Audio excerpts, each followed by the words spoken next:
Hello, hello. Welcome back to Leading Women in Tech. It's Toni here, your lit up leadership career bestie, here to elevate every single one of you as leading women in tech. And hey, I know we have a few male listeners, elevating you too.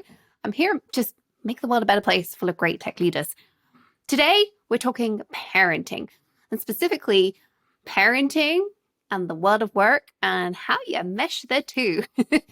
There's this balance that we will have to strike, right? About how do we become a parent, moms in particular for listeners here, but parents in general, how to become a parent and still thrive at work, still be extraordinary at work. What support should we be expecting?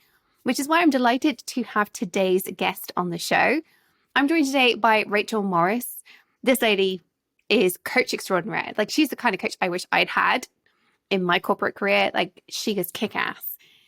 But she specializes, amongst many things, in providing support to parents. She works with companies to provide parenting coaching to help mums and other parents, but mums in particular, because that's what we talk about here on this show, in that transition from I'm pregnant through maternity, through their return to work, because it shouldn't be this overwhelming journey that I think many of us feel that it is. Rachel is the founding partner of Motion Learning, which she established in 2004, which is a coaching company. And for over 20 years, she built her expertise in developing individuals and teams within this wide range of professional environments. Today, she is also working in this specialized field of providing this parental coaching, as well as running a nonprofit, which she'll mention briefly in today's episode. Prior to setting up Motion Learning, she was an L&D consultant for Harrods, which if you're in the UK, that's kind of a big deal, focusing on their leadership and professional development. And so, yeah, she has this experience in retail. And we touch on all sorts of things in today's episode. I'm actually just going to have to read my notes. I took so many notes about how I can support the women I work with just from what she was saying. We discussed the 3 phases that we go through from prior to going on maternity leave, what happens during maternity leave, how we can deal with the overwhelm there, as well as what happens when we return. She talks about how we need to treat going back to work as being a new start rather than just return to work, because the period of time, quite a lot can change. And she gave some really actionable tips on what you can ask a line manager to do for you in terms of keeping you posted, in terms of what you want while you're on maternity leave, so that you feel in control. Because at the end of the day, I know many of you are very ambitious professionally, and you shouldn't feel bad about feeling ambitious even though you're having a baby. I think they can be one and the same. You're a whole human, right? We talk about this blended experience, or I do anyway, of you've got your personal life, you've got your professional life, and guess what? The whole of you is this blended experience of the two. It's not one or the other. So I don't like work-life balance. I feel like it's a seesaw that somehow we're sometimes working, we're sometimes the rest of our life actually we're one thing. And so I think having this conversation today, I really hope opens your eyes to how to be okay with having ambitions, both personally and professionally. So without further ado, let's get Rachel onto the show.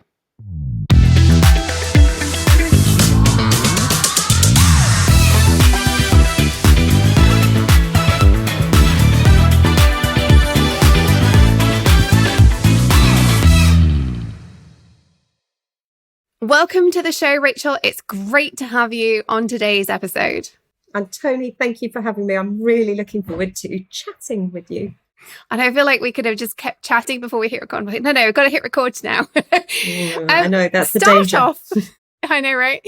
Start off by telling everybody a little about the work that you do and why you do so passionately in helping leaders have the right support in the workplace in their time as new parents. Oh, it's such an important time, isn't it? So I am a professional business coach. I run 2 coaching organizations. So one is a not-for-profit, which is called Coach Community, which aims to offer people coaching support if they can't otherwise access it. And the second commercial business is called Motion. And we coach executives, we coach line managers, but we also coach in the parental space. So businesses supporting people as they transfer out of the workplace and back in as working parents. And that's the bit that I'm excited to talk to you about today. That's really interesting to me, because I think you were the first person I have met who specializes in really helping parents at work rather than, I've actually had on the show an amazing parenting coach, but having somebody who focuses on this, what needs to happen when you're in the workplace and how having kids impacts that, I think is something that we don't talk about enough. And as women, we know that that impacts us. You know, all the data says that when women have children, it impacts their career. In fact, when women don't have children, but it's expected that you will, it impacts your career. Yeah, And yet yeah. men are parents too, right? Yeah, for sure, for sure. And it's a really interesting distinction. So we're only just starting to support women in the workplace who are working mothers. We have yet to support other parents in the workplace, you know, whether they are fathers, whether they are same-sex couples, parents who adopt, you know, so it really is an emerging space. But do you know, Tony, the information that you refer to is frightening. It's nothing short of terrifying, actually, how having a child can really, really impact people's careers. And if we think about it, to me, it just makes no sense. We're talking about talent pipelines. We're talking about female talent retention. We're talking about inclusion. We're talking about such important topics to be talking about. And yet we are missing this really, really crucial bit from an organizational perspective where we say, hang on a minute, they're brilliant. They become a parent, they remain brilliant as they come back as a working parent. What are we doing to navigate this to get them back? Not only just to get them back, but to get them back stronger and to get them back kind of fully and feeling supported. So I just feel so strongly that we are missing a trick in this space here. I mean, at the end of the day, we need humans to procreate, right? In order to sustain the human race. So why wouldn't we support people in their ability to be parents and still flourish professionally? I think one of the other things that really gets under my skin about this one is many of the women I worked with before I became a coach, when they had babies, it's like it lit like this focus fire in them because they knew they couldn't mess around. They knew that they had to get home, and when they got home, they couldn't get their laptop out again, or at least they couldn't until like 10 o'clock at night when the kids were in bed. The amount of productivity I see, both when I was working in corporate and now today as a coach, from women who are mothers is extraordinary. They are so laser focused. They get stuff done. I'm like, we should be supporting these people. Ideally, we want to train other people to be this laser focused as well.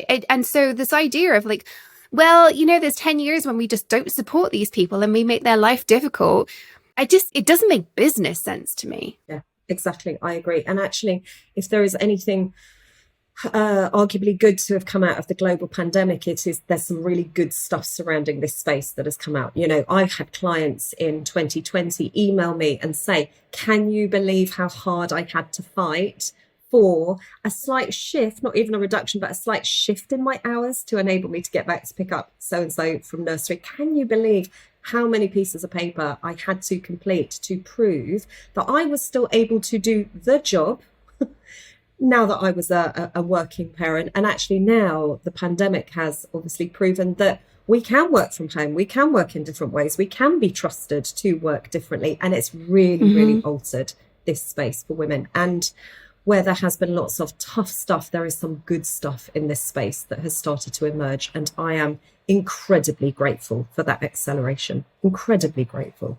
Well, let's talk a little bit about this transition that particularly the mothers, because, you know, this is a women in tech podcast, but parents in general go through professionally and personally when we have babies and what to expect. Yeah.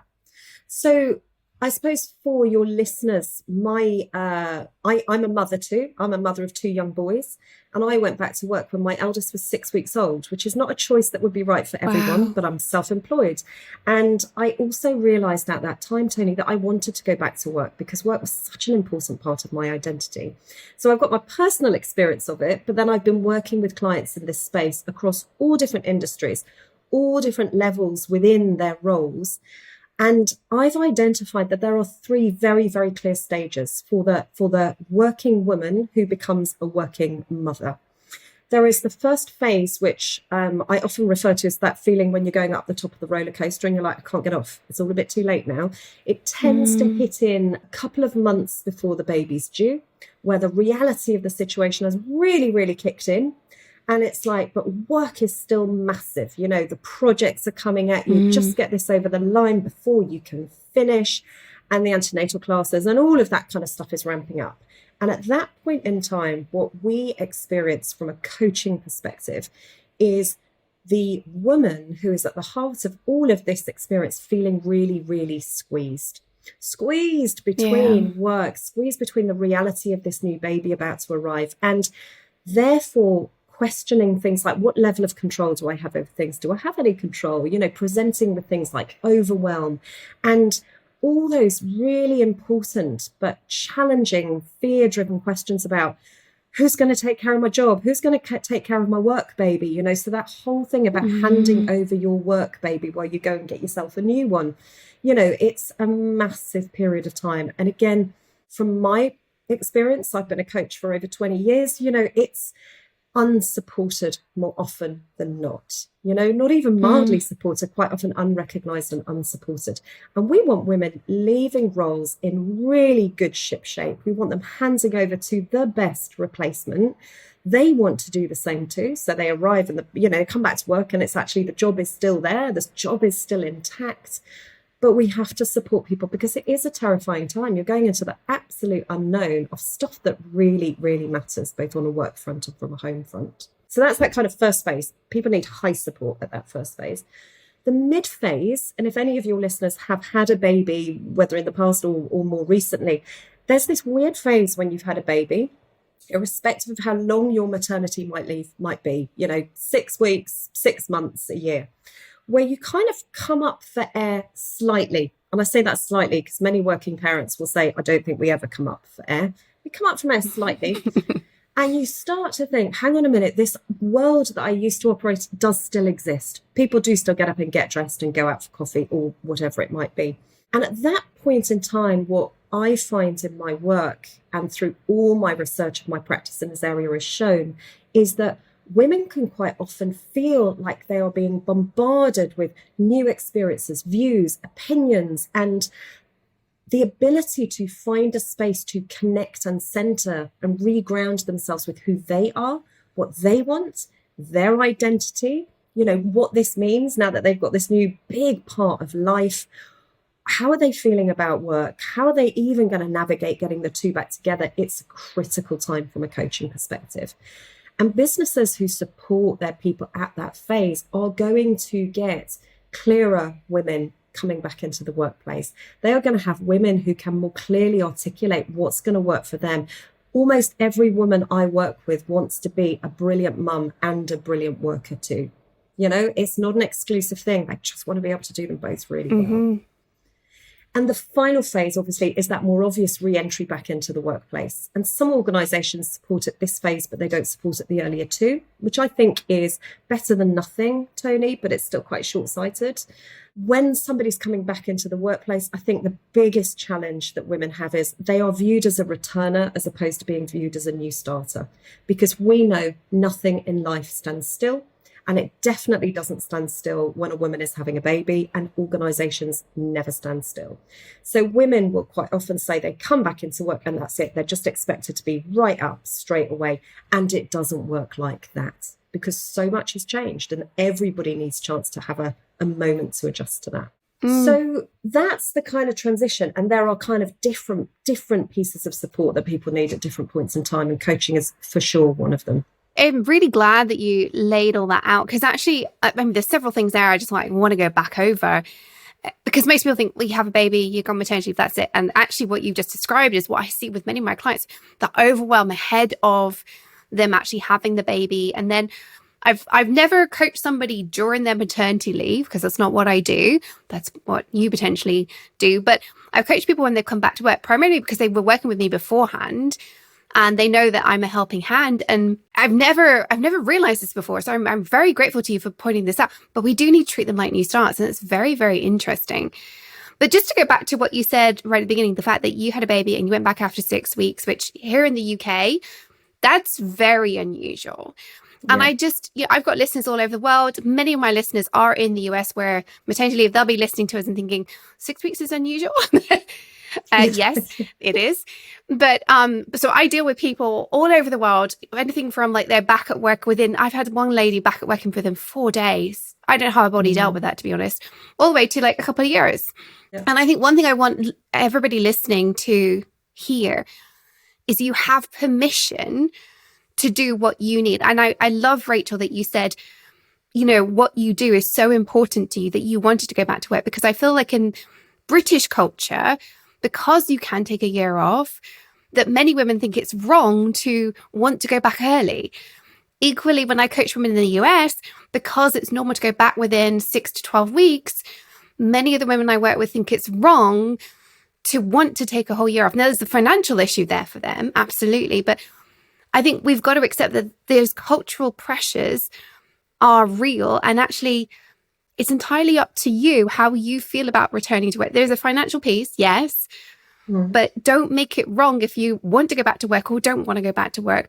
Don't make it about what society says. Would you agree with that? Oh, Tony, totally. And I know from my own personal experiences and from clients' experiences, everybody's so opinionated about becoming a parent, about working parents, about, and there are books for everything, left, right, and centre. And my real belief is we have to find the way that works for us, for our family, for our unit, for our roles, what worked for me and my family unit would not be right for everybody, but that's irrelevant. It was right for us. It was right for the type of baby that we had. It was right for, but the stigma actually can come. And for mine came from some of the most surprising sources from parts of my personal and my professional life. I was really, really quite surprised that people were so judgmental about some of the choices that I was making.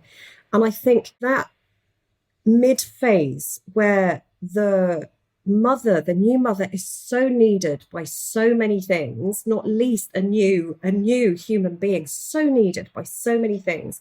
And everybody's telling her so much stuff, often intentionally, with positive intent, but it's like actually her space, her opportunity to step off that hamster wheel, to get out of the chaos and just to say, just breathe for a moment. And now we focus on you. I think it is so undervalued and it's so powerful because everything she can then choose to do, to articulate, to make happen, how she navigates any conflict that comes her way, she's kind of centered. She's got a space that she's starting from. And I just think it's critical. I think we miss so many opportunities by ignoring that.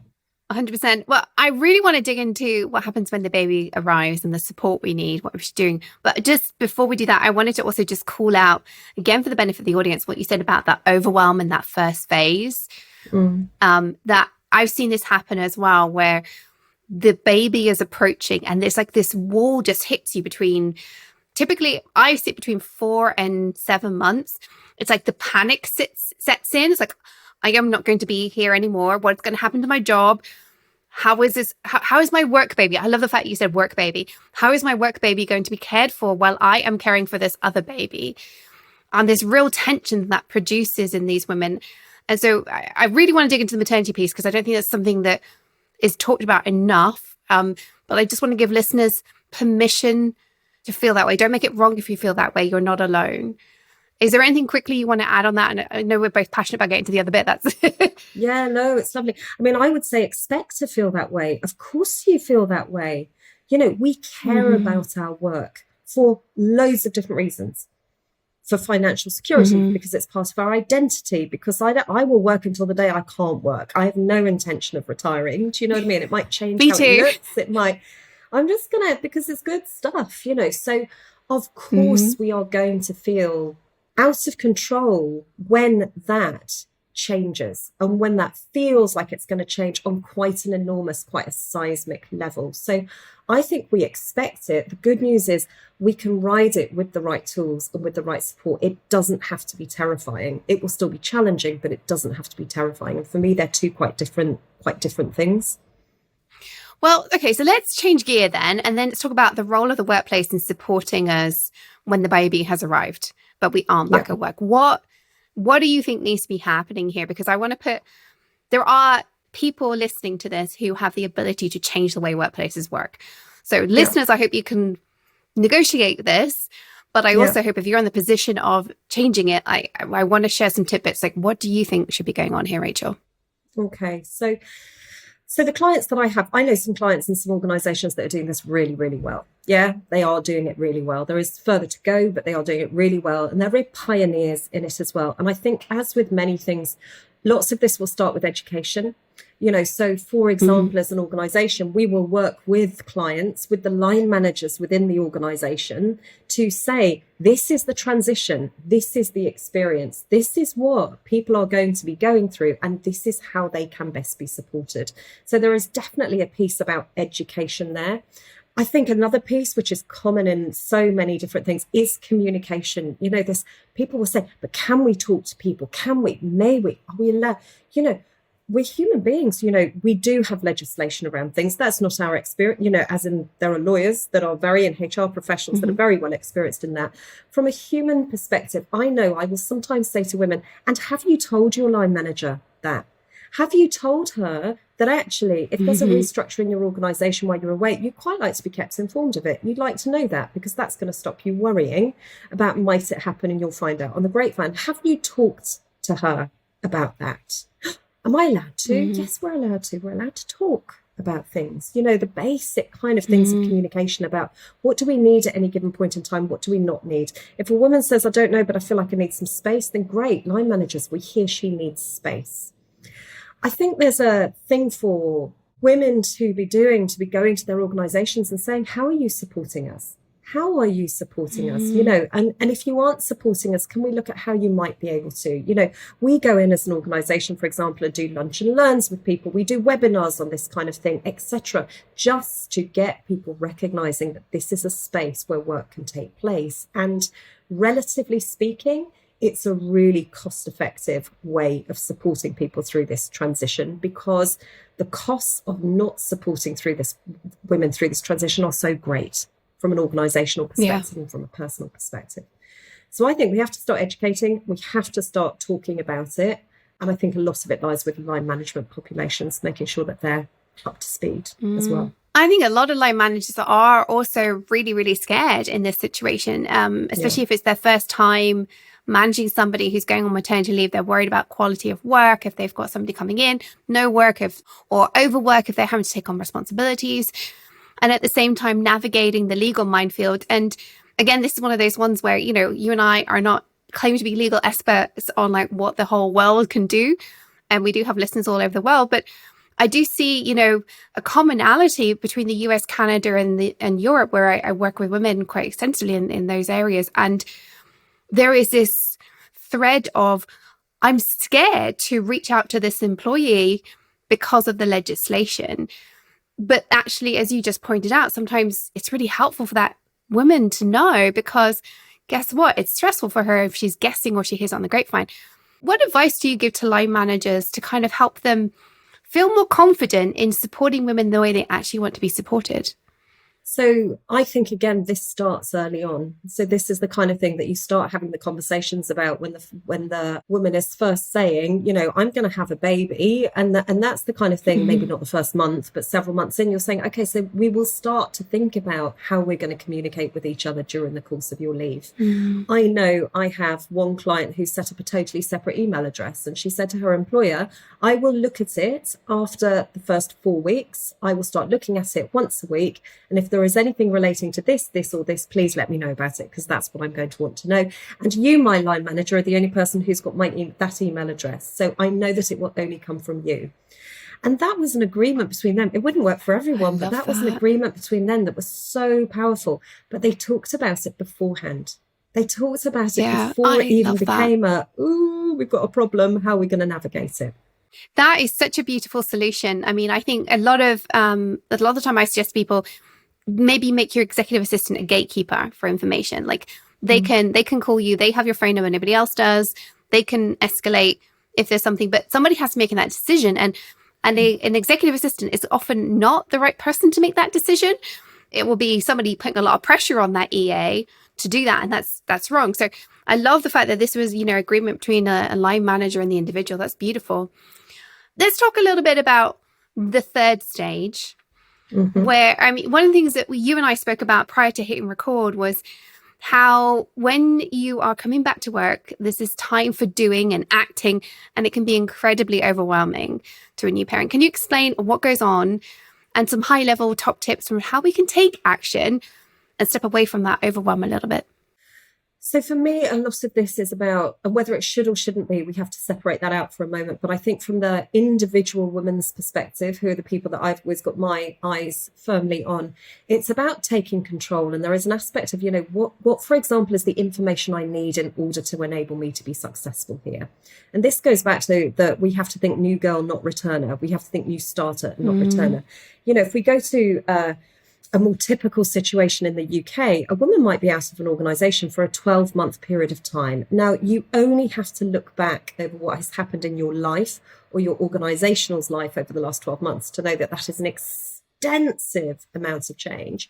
And yet women will tell me that they go back in and it's like, their desk has been moved, but nobody knows where to. Their line manager wasn't in that day, and actually nobody was really expecting them to be back.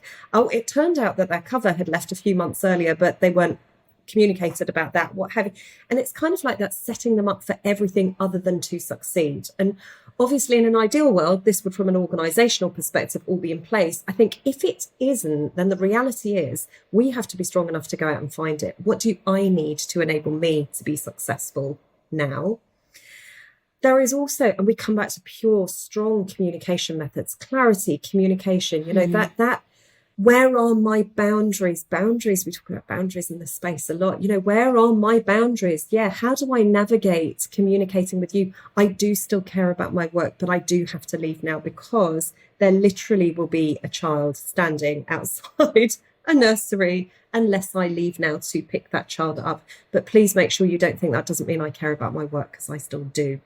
So the things to be doing here are, again, thinking, what am I not getting that I need? Am I clear about what I need?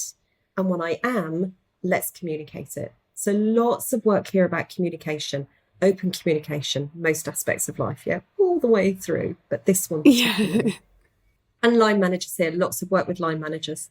So no, it's good. It always comes back to communication. I feel like 99% of my job is like helping women communicate as leaders. And hey, guess what? Doesn't go away just because we have babies. Funny that, isn't it? You just have to get better at it. I know, right?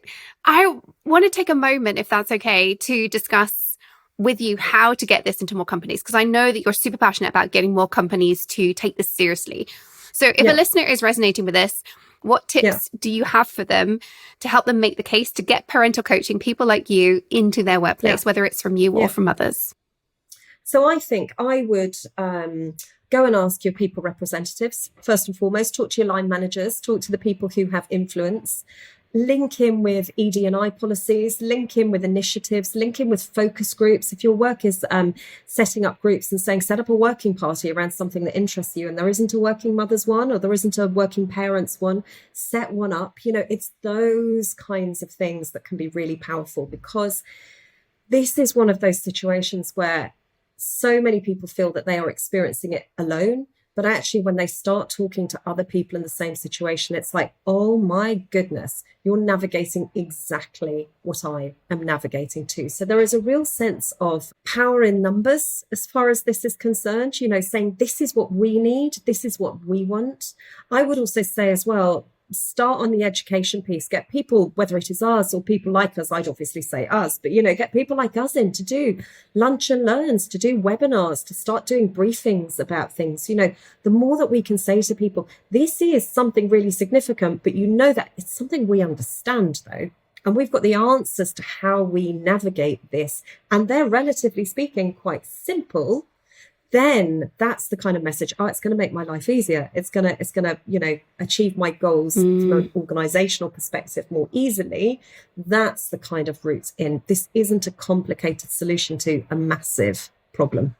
Yeah, it doesn't need to be. I really don't think it needs to be. And I think a lot of the time we just need the confidence to realize we can have this conversation with our organizations. Yeah. So thank you so much for sharing those tips, because I'm sure somebody is going to be thinking, I would love a parental coach to be supporting our organization. So I really hope it changes at least one company out there as a result of this conversation. So do I, Toni. But let's move on to the quick fire round. This is one of my favorite bits. I love the conversations we have, but I love digging into some of the stuff I learn from guests on this show. So are you ready for this? I'm ready for it. Hit me with it. Okay. What is the worst piece of advice you've ever been given? Oh, I've been given lots of poor advice. The one that's sticks in my mind is from, I'm just trying to work out, it's going to be an age related thing.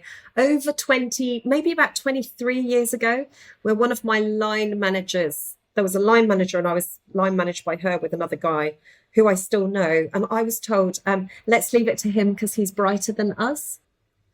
And yeah, it really surprises me now. And I remember at the time thinking, no, he's not. He's a really nice man. And if he hears this, he'll be like, oh, I remember saying that. But he's not brighter than us. And it turns out I'm actually really much better than him at some things as well. He is much better at me than some other things. But yeah, let's leave it to him. He's brighter than us. That sucks. Oh my God. 23 years ago. I mean, like, I just, I think about how old I was 23 years ago, and it's disturbingly not young. And if I'd heard that 23 years ago, I would have been angry. Wow. It's oh my a shocker, goodness. Isn't it? Mm-hmm. Yeah, that's the kind of thing you expect to have happened to our parents, not Honestly, to us. Parents. Yeah. Oh my goodness. This was the world pre-email. Well, let's flip this around. What is the best piece of advice you've ever been given?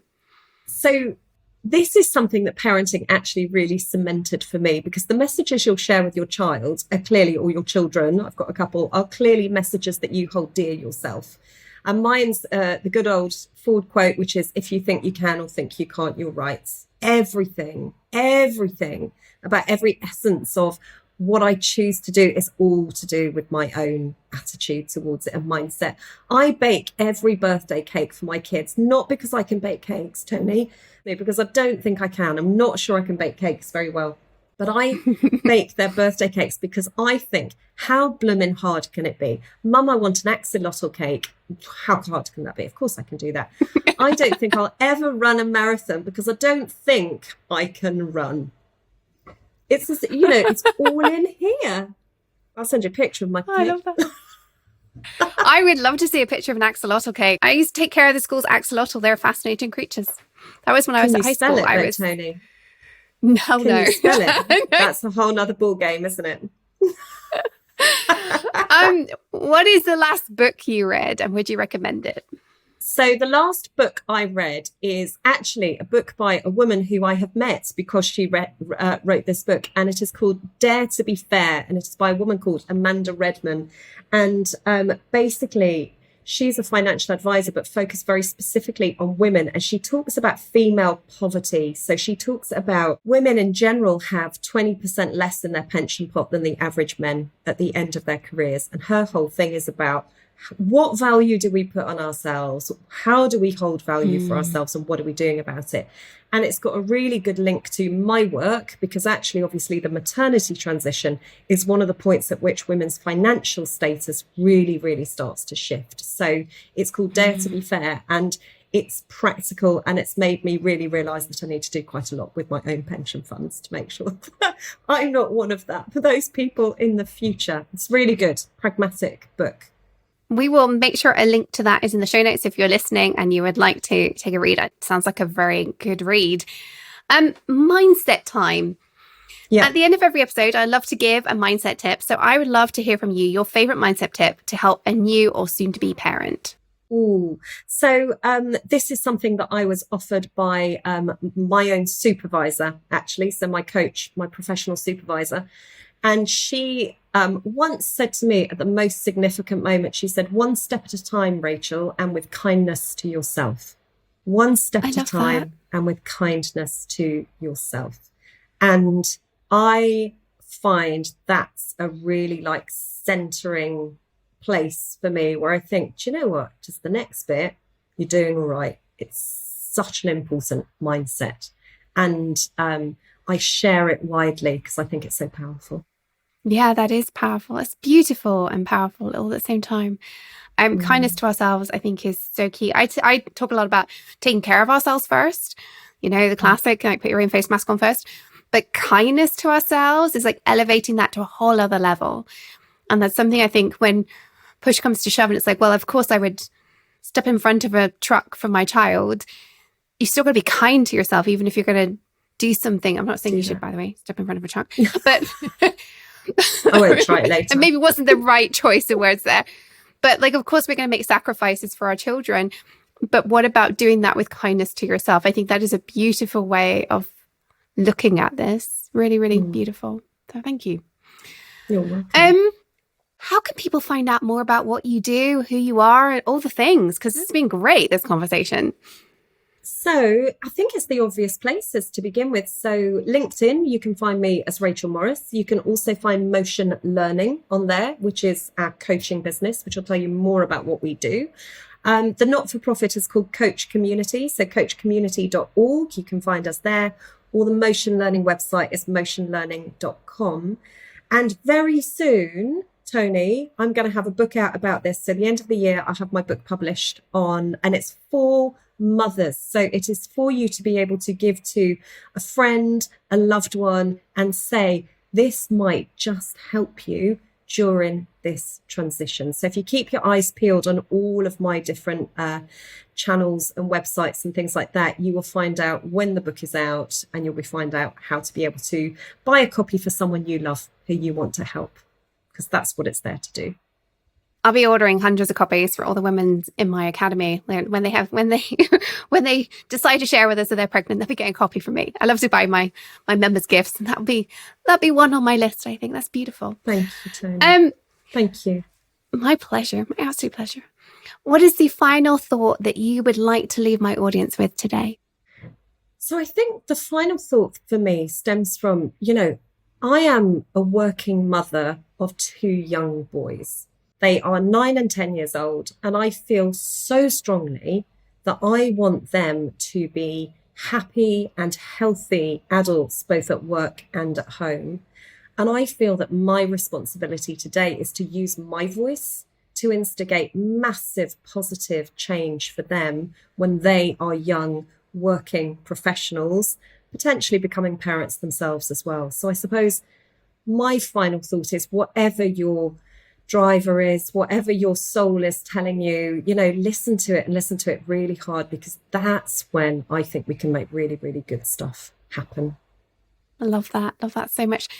Thank you so much, Rachel, for sharing your inspiring story. Welcome. Also supporting the podcast today. It's only possible because people like you come on here and support us.